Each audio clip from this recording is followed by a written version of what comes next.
Hi there, folks. It's the hot stove and parental advisory. I am in a mood. Things have not been going well here technically. I'm a little bit cranky. John Horgan's ticking me off. So, strap, put your seatbelt on. This could be a bumpy ride. But I'm Jordan Oh Bateman, my. the effervescent Vice President of Communications for the Independent Contractors and Businesses Association here in Burnaby, joined by... I'm McLean Kate. I'm the editor-in-chief of the Orca, and this is the podcast that no mediator has ever walked away from. This is BC Poly HOTSTOVE. That's right. That is right. It's apparently quite a disease here of people booking out of John Horgan files. Horgan likes to delegate the heavy lifting of government to other people, and they seem to continually let him down, which makes you wonder what kind of judge of talent he is. But McLean, we are, a week away from the big throne speech, 2 weeks away from the budget. And That's right. The issues, let's just say the BC Liberals, they're not going to be lacking for question period issues this time around. No, it's been a busy fall. We're going to talk about TMX next, so I think we can shelve that for a moment. Yes. But in the last few months alone, John Horgan has seen his advisor on the Caribou consultation, Blair Lekstrom, resign in frustration. Excuse me. He's seen the mediators, I guess yesterday, walk away from the Western Forest Products and steel workers. I almost said iron workers strike, saying the sides are too far apart, and so that is going to ramp up pressure on the government to intervene. It's been 7 months. I don't know how much more pressure could possibly be ramped up.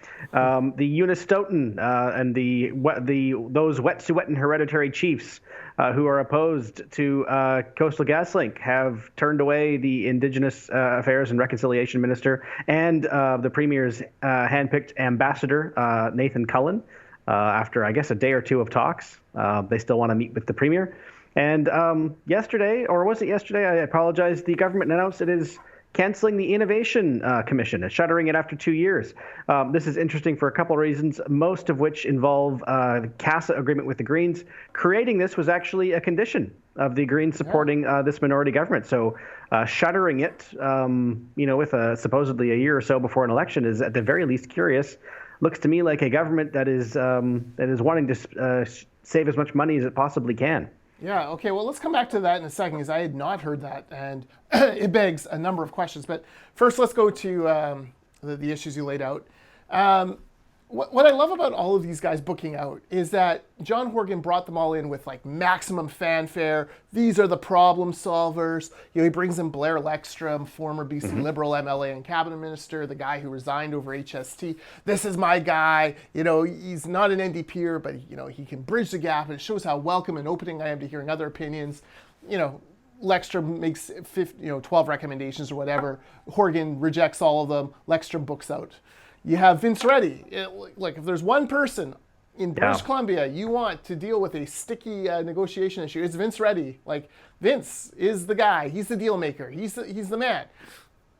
Bring him in. Lots of fanfare. Look, we're standing with the workers. We want this resolved for the economy. We're bringing in Vince Reddy to deal with it. And Vince books out. Can't make a deal. And then you had Nathan Cullen. If there's an MP, a former NDP MP out there that, the Unistoten really trust, can really get to this, it's Nathan Cullen. I mean, he was almost the leader of the NDP party. He could have been the leader if he wanted. He's our guy. He'll be able to do it. And Cullen books out 2 days early. So you kind of wonder about John Horgan's ability to judge talent, ability to read how negotiations are going. I think this reflects very badly on the government and certainly on John Horgan, who is the common denominator here. He's the guy who hired all these people. Well, to me, I think the Lekstrom one is the most embarrassing, if only because it was. I mean, when they got Blair to be the representative, that was a pretty good get. Former BC Liberal cabinet minister, respected, but as you explained, his recommendations were falling on deaf ears, and Lekstrom is not the kind of guy to just sort of sit there and act like things are moving when they're not. So he resigned. Vince Reddy, as you mentioned, is kind of the Jedi of mediators, and if he can't get this resolved, then I think that is officially the sign that the government has to step in. Yeah. Once you bring in Vince Reddy and he walks away saying it's intractable, there is no other higher level to go to. He is as good as they come. So we'll see. I don't know if Vince Reddy could have solved the Unistoten Wet'suwet'en dispute either. So we'll see what happens there. The Innovation Commission, we'll see. We have not gotten any comment from the new minister, Michelle Mangal, because when they removed the title from her ministry of and technology, she was unable to comment then too. They said she would be unavailable for several weeks.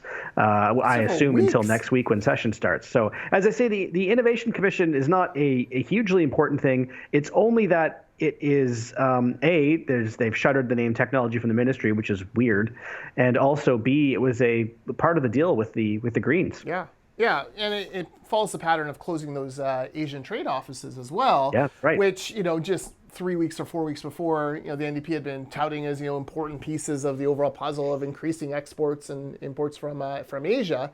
So they closed those down, but we think because of money. They closed down this Innovation Commissioner, which frankly was a goofy Andrew Weaver idea and should have been punted long ago. But, nonetheless, they'd promised to do it and claimed that it was going to be great and wonderful for clean energy tech businesses. They've shuttered that.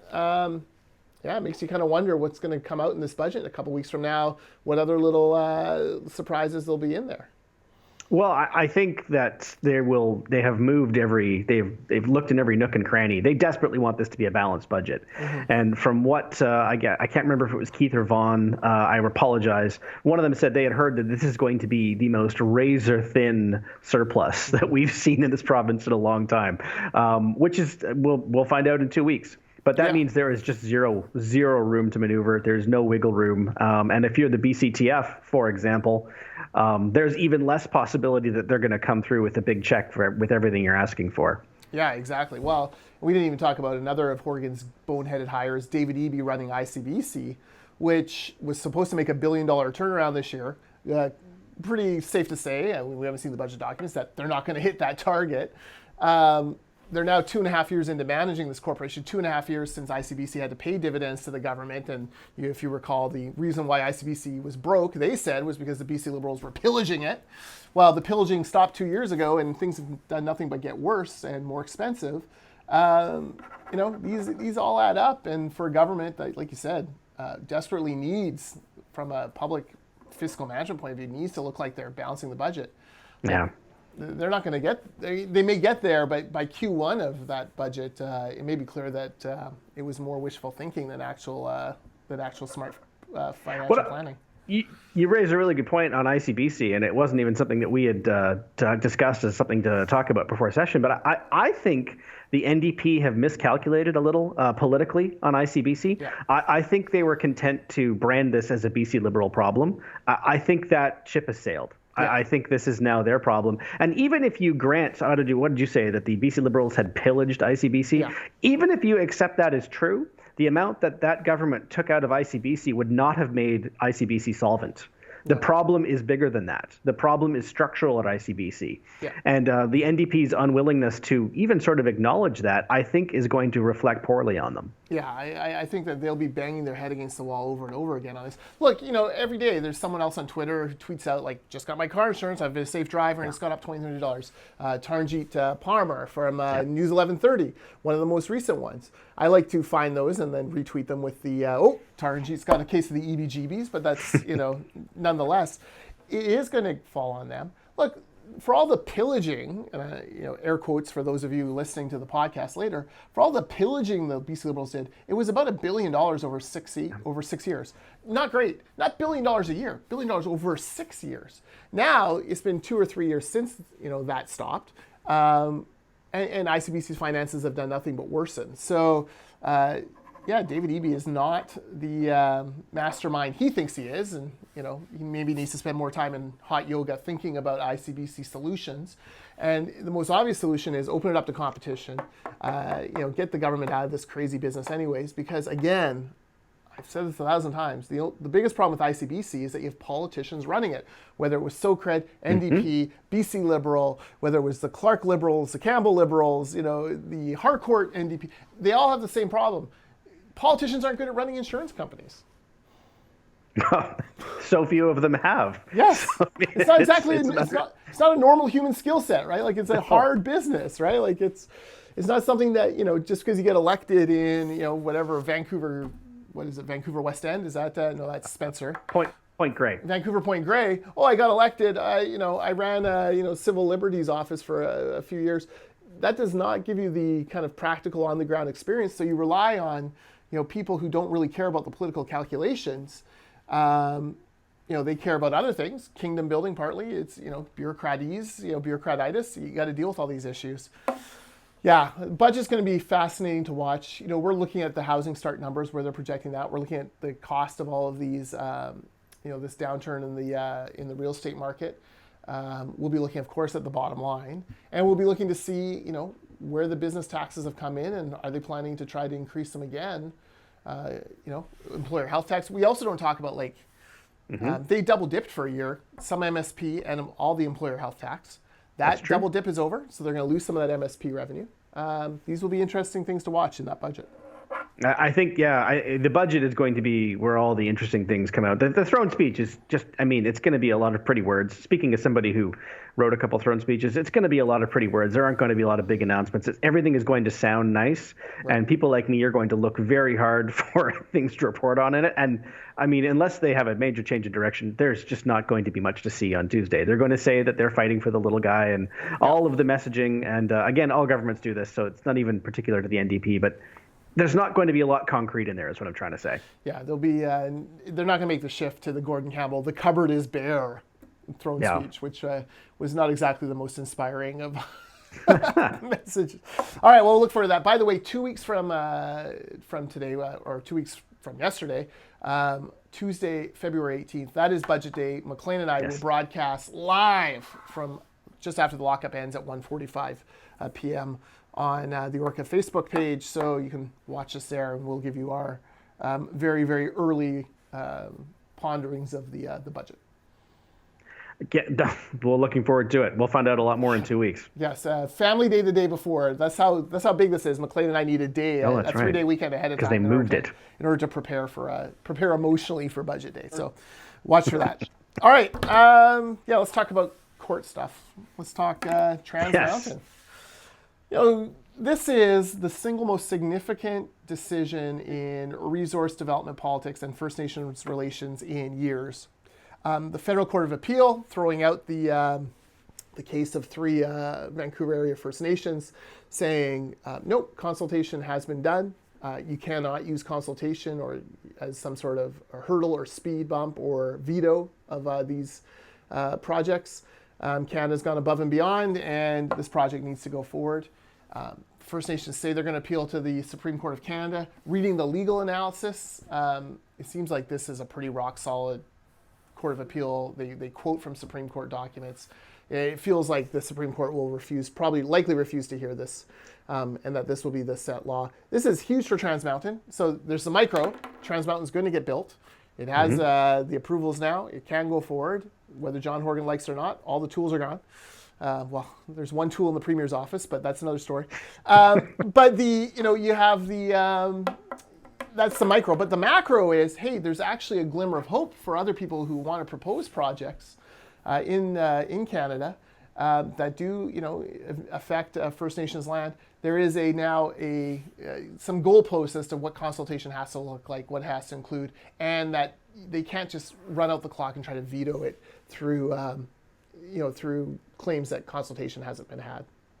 Yeah, there was an interesting line or two in the ruling that kind of laid out what they didn't use these terms, and I'm going to be very careful, but sort of negotiations in bad faith. I think it was the Coldwater Band when they had proposed an alternate route, and then at the time, Trans Mountain, it would have been Kinder Morgan at the time, saying, okay, well, let's look at this alternate route that you've proposed, and then saying, well, no, actually, that route's not safe either. And so it was kind of a transparent, we're stalling for time until you go away. That is not going to be allowed to fly on either side. And the other thing that is interesting that I would not be the first to point out, and it is kind of, at least, I'm going to use the word funny, that everyone is supposed to respect the court's ruling Right. on, but previously it was every tool in the toolbox. Yeah. And the NDP are in a difficult position where the same activists they were telling we're going to use every tool in the toolbox, they are now telling them, well, to stand down because the courts have ruled in the case of Coastal GasLink. And I don't think those activists are going to be very happy about this. No, those activists have been led to believe that this is a life or death decision for the planet, right? Like, Trans Mountain will destroy the planet through climate change. It's not true. It is demonstrably false. But in their minds, this is what this thing means. So if, think of the Avengers, if the universe was ending, what would you do to prevent that from happening, right? Like, you would do anything, and the courts are almost irrelevant to that process. So this is the problem. The NDP have cozied up to these professional protesters, these US-funded eco-activists, and these folks who don't have any kind of context for what this actually means in the grand scheme of things. We're seeing with the Unistoten, we're seeing it here on Trans Mountain. It's going to be problematic, and I, for one, will thoroughly enjoy watching the NDP actually have to wriggle out of this and try to explain to their activist base that no, everything's going to be okay. Well, and that activist base may decide that they're going to transfer their vote to somewhere else. And I guess, is that a decent seg into the poll that was released last week, or was it on Monday? Yes. Everyone's even. Yes. I mean, that is the short end of it. It was, what was it, 33, 33? We've had 3 years of John Horgan rule, and nothing has changed from the last election.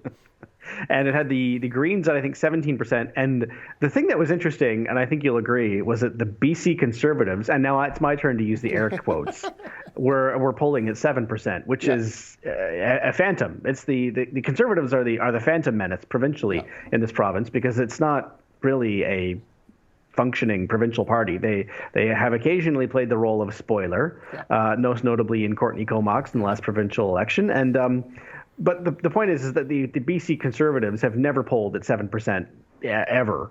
And so when they do, it is usually chalked up to something like, voter error. Oh, I'm a federal conservative. Yes, conservative. I support the Conservatives. That is almost certainly what has happened here.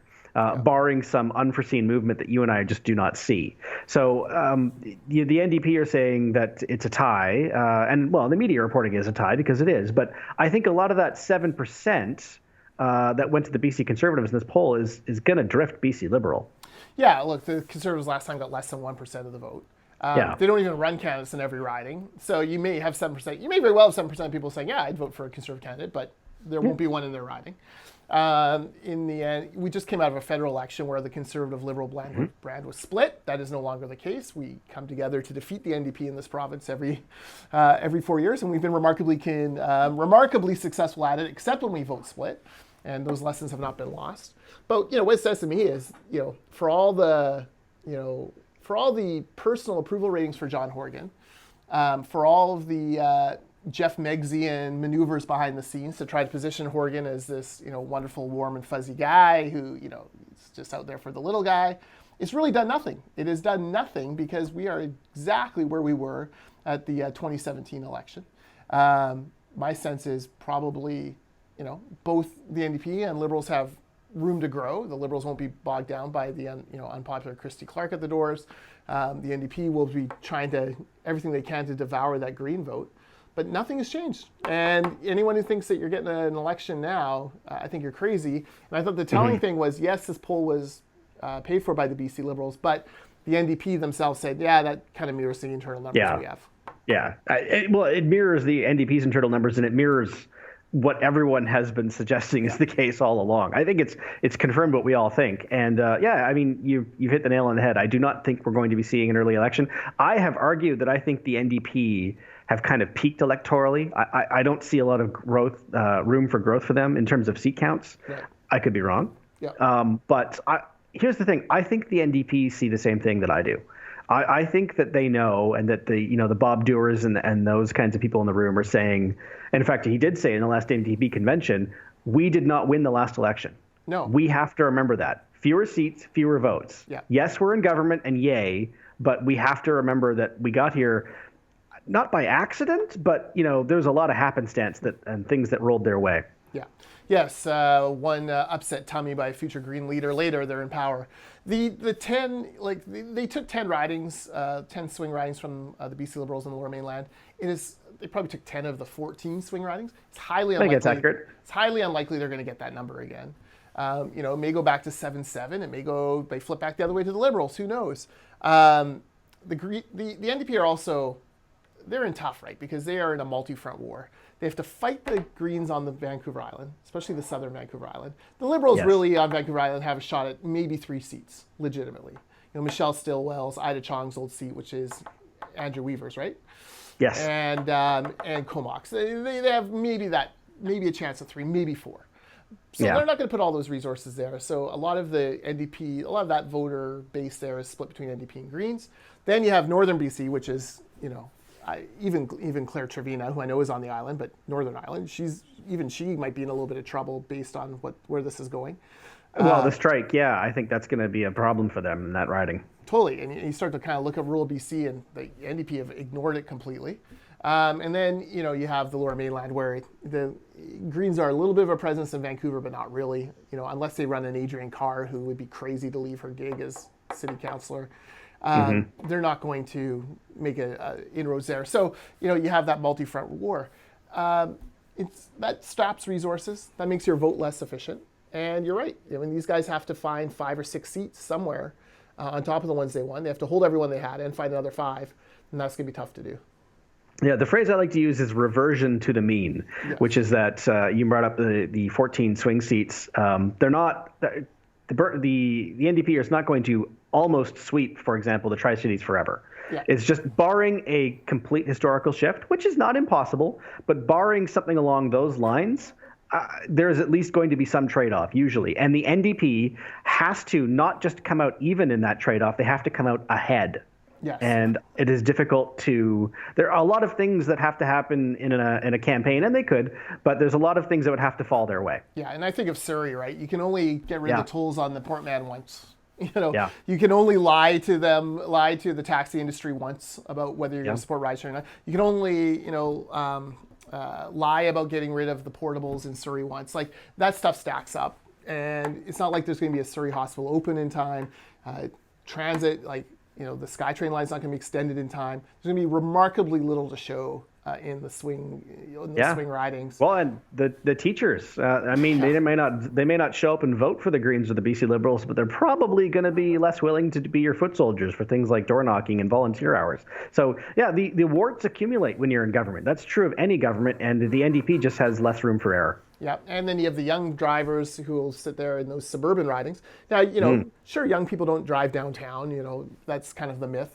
I think more young people drive than we think, but young people in the suburbs are going, look, I needed that car to get to school at UBC. I needed that car to go here, and you tripled my car insurance. You talked about affordability, and you talked about forgiving student loan interest, but then you tripled my car insurance. That's going to come back to haunt them too, and that is a traditional base of support in those swing ridings. And even if it's only 300, 400, 500 votes in one of those ridings, that's going to be enough in some of these close races. So there you go. That's what I think. Well, speaking of bases of support, obviously the NDP will be relying strongly and heavily on union support. And, well, I'm going to let you talk about this file because you are directly involved in it. Yeah, so ICBA, along with a number of other construction associations, 2 construction unions, some workers and some companies, have been in court. 18 months ago, we filed protesting against the union-only monopoly on 3 transportation projects. John Horgan likes to call them community benefit agreements. That's a bit of a misnomer. There are no community benefits, and we don't agree. So much like the New Democratic Party, which is neither new nor democratic or much of a party, this is branding that's gone awry. Nonetheless, 18 months ago we filed this. About 10 months ago we were in court for a couple of days as the provincial government tried to get it kicked to the Labour Relations Board.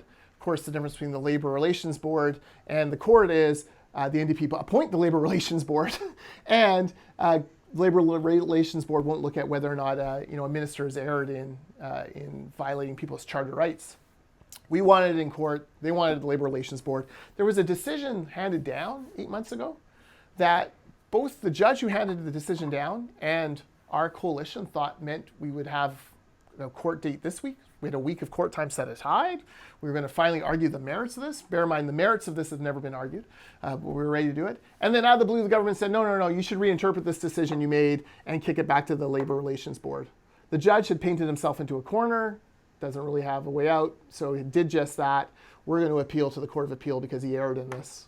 You can't have charter issues dealt with by the Labor Relations Board. It's crazy. And the charter issue is pretty simple. Like, workers have a right to organize themselves how they see fit. Government should not be, forcing them to change unions, to leave employers. It's unfair. The government will argue that, it's great for apprentices, but I'd point out 82% of apprentices are not affiliated with that building trades unions. Therefore, they're excluded from this project. 85% of construction workers, not part of these unions, they're excluded. So it's a bit of a mess. The key here is this. The NDP government don't want this to go to court. They don't want to have to argue the merits because they know they're going to lose. They want to rag the puck, delay as much as possible to get some, those unionized workers paying dues, building the Port Patello Bridge and other projects. It's frustrating for us because courts never move fast. We'll appeal and hopefully the Court of Appeal expedites a decision for us because we believe it needs to be heard sooner than later. So, well, I'm glad you explained that because I didn't understand what was the rationale for kicking what you're describing as a charter case to the Labor Relations Board, which just makes no sense to me at all. Yeah, the NDP government is claiming that we want to argue whether the deal is fair as far as the costs and whether the government can enter into that. No, we don't want to argue that. We want to argue the principle of freedom of association itself. So this will go back and forth. It's not over. Look, the one thing about us, we're not going away. So NDP government, if you think you're going to bleed us out of money, think you're going to rag the puck until we just, suddenly one day go, well, whatever, we've got bigger fish to fry. That ain't going to happen. That coalition yesterday, we had a conference call with them. They are strongly united. We're committed to this. Our members want us to fight this because they don't want to have to terminate employees, have them go work for a crown corporation, have them sent out by the hiring hall and put under the seniority rules of the union, treated like rookies coming in when these are some people who've worked for our companies for 25, 30 years, some of them, and have the expertise. So we're not going away on this. Don't worry about that. We'll look. The election may come and go. This may not be resolved. We'll still fight it on principle after the election to make sure that this never happens again because John Horgan and this kind of 1960s union mindset needs to be broken once and for all. I don't think I can top or even add on to that. There you go. See, that's how good. Okay, I want to talk about Alberta for a second. Alberta has done something that very few other governments have ever been willing to do. And I got to say, as a Canadian Taxpayers Federation guy back in the day, I was always reluctant to talk about the healthcare budget in British Columbia because I'm not a doctor, I'm not a nurse, I'm not a healthcare practitioner. What do I know about the cost of MRIs, or what do I know if those tests are meaningful or whatever? It seemed to me that the health authorities were bureaucrat heavy, but how do I judge that? And when you're talking about people's lives on the line, you want to be really careful. So most governments avoid it. Core reviews happen, but very little potentially gets paid to healthcare. But healthcare is 45% now of the provincial budget? So I believe so, almost exactly. God bless Alberta. And they've decided, no, you know what? We have to look at this. If we're going to look at our overall cost structures for everything, we've got to look at the way healthcare is run. They've commissioned a report. They've had experts look at it. Where can they find cost savings? Some of them, I'm sure they'll pass. Some, I'm sure they won't. But they've given the scrutiny to healthcare budget that has been so lacking in this country for so long. And I've recommended this book before, but if you've never read Jeffrey Simpson, former Globe and Mail columnist book, I believe it's called Chronic Condition, and it's a look at the healthcare system in Canada. He busts a lot of the myths we have about, parallel healthcare tracks. Are we getting the best service? He talks about how Canada really has a Chevrolet healthcare system, but we're paying Cadillac prices. And his case is compelling. I wish every politician would read it. It's the one book I would make every politician read in Canada. It's nice to finally see a little bit of scrutiny. I'll be watching what the Alberta government does with this healthcare very, very, very closely. And you're right. We'll see what they come up with. And you're 100% right. Messing with the healthcare budget, and I even use the word mess without thinking about it, is I don't want to call it a sacred cow, but it's scary. People don't want to go there. They don't want to be held responsible for something bad happening in the healthcare system, and maybe these bureaucrats would have contributed. You know what I mean? Like it's risky politically, and it's safer to just let it be. Yeah. Look, we're fooling ourselves if we don't think that, if Connor McDavid needs an MRI, that he's not cutting the line somehow and getting it, right? Like we're crazy if we're thinking that. Yeah. Connor McDavid, the second best player in the world behind Elias Pettersson, but he's like, this is happening. Like, let's talk about it. Let's get to it. Let's see if there's actually positive outcomes. Let's look at the European models that we claim our healthcare system is based on, which have these parallel tracks. Mm-hmm. And Connor McDavid, the Edmonton Oilers, paying for him to get an MRI through a private clinic, frees up an MRI spot for someone who can't afford Connor McDavid's MRI, right? Like, there are advantages to this. So let's talk about these issues. Let's actually get it on the table. I'll be very curious to see what Jason Kenney and his team have up their sleeve as far as these reviews. So that was my hot. Now you want to go back to the old-fashioned. Speaking of a democracy, you want to go back to old-fashioned voting. I was going to say, and the other side of trying something new is what happened in Iowa. You know what? I don't even want to get into the debacle that the Iowa Democratic caucuses were. But as somebody who is a believer in paper ballots as, recordable, verifiable, demonstrable, and if all else fails, you can just count them again because they're still there. I think we saw kind of the nightmare scenario for relying too heavily on things like apps and electronic voting machines. This isn't about the Democratic Party. This isn't about Bernie Sanders. It's a little bit about the Democratic Party. But the point is, it was a failure to rely on what we know works. Yeah. And I am a big believer in, at the very least, having paper backups so that if all else fails, you can just count the damn things. Yeah. Well, first of all, let this once and for all lay to rest all of the nonsense from fools who say, oh, we should have online voting. Oh, we have online banking. Why don't we have online voting? Yeah, I know it sounds great, but there's no way to verify whether the person is casting the ballot. And, we have no idea whether it's just so open to abuse. And for a party that spent the last couple of years saying that another country hacked the last presidential election, whether you think that's true or not, why would you go there? If the Russians want to hack Iowa, make them go to every single one of those precincts and stuff ballot boxes the old-fashioned way. And then they will deserve to take over. Now, I would suggest, though, the Democrats, they're a little less in love with paper ballots because they remember the old days of the Chicago and Tammany Hall, and those are classic Democrat policies. And hanging chads in Florida. Hanging chads in Florida. So I never want to hear about online voting again.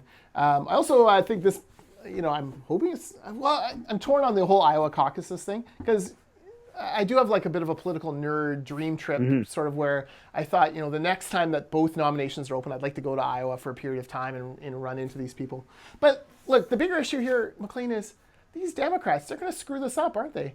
They have the least popular president they've ever had, who drives everyone crazy, and he's going to win re-election. It is hard not to get that sense, isn't it? Like you do get the feeling like this is a once-in-a-lifetime opportunity for the Democrats, and they're fully capable of blowing it, which is frightening, really. Yeah, look, even not everyone's on Twitter. Only 12% of the Iowa Democratic caucus voters are on Twitter. So they don't have that same bubble that, what AOC tells them is cool or not.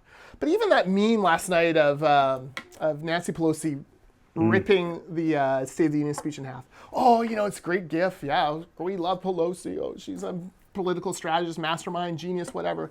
The problem is, the ad cuts itself, right? You talk about the little kid who's growing up to wanting to be the spaceman, and Nancy Pelosi ripping his dreams, and that army veteran who wanted to, who was ripping his dreams, and that family that made the noble sacrifice, ripping that up. This is what I think of your sacrifice, and the best economic record, and ripping it up, right? The ad cuts itself, and you go guys, you got to be smarter than this. You've got to be smarter than this if you're wanting to get rid of Donald Trump. I couldn't agree more. And, we're seeing people saying that if they just nominate AOC, they're not going to. It's too late, that they're going to win. But again, you can win. You can run to win an election, or you can run to win mayor of Twitter. And they're very different things. Exactly. Okay, speaking of Twitter, my cold thing right now is Peter McKay's social media team. McLean, I would never suggest that social media people should be taken out and publicly flogged, but if one was, if a team was to be doing, it should probably be Peter McKay's team.